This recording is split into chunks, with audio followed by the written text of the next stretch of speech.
This is a dynamic microphone. Did I focus? I don't know. And in this video, we're gonna be talking about what a dynamic microphone is, some pros and cons, and how you can use them in your church. So let's go.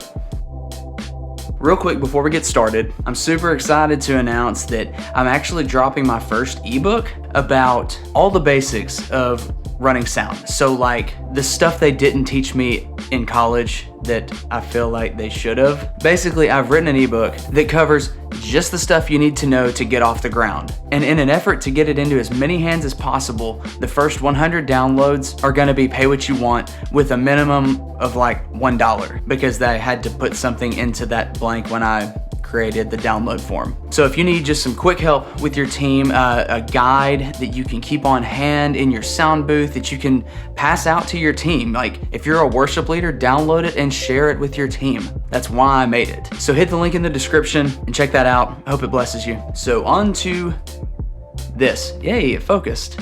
Okay, so what is a dynamic microphone? Basically, it takes sound waves that hit this little diaphragm that's connected to a coil and turns it into a tiny electrical signal. So basically when sound waves hit the diaphragm, it vibrates back and forth as you would expect, and that creates a tiny electrical signal that is passed down the XLR, and that is called mic level audio. It's an extremely simple design. Dynamic microphones don't take any kind of external power. They just create the signal from the sound hitting the diaphragm. So as I keep showing at the camera, this is an sm57, a Shure sm57. It's definitely this and the Shure sm58. They are likely the most common dynamic microphone, period, I would assume.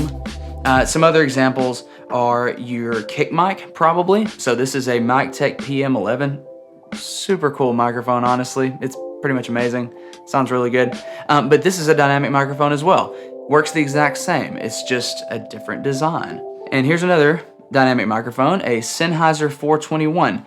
Different design, obviously, but works the exact same as these and can be used on a number of things, like obviously most famously for toms in a studio.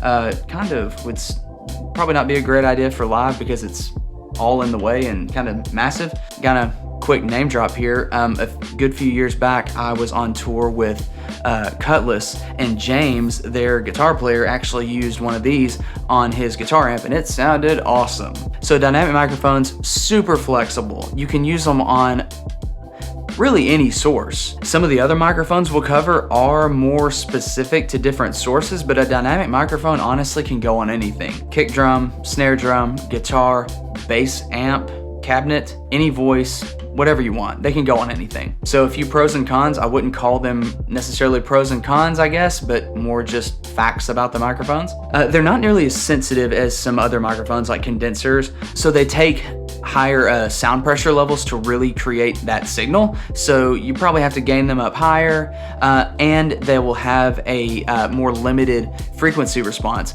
which is not a con at all. I wouldn't say, it's just a fact.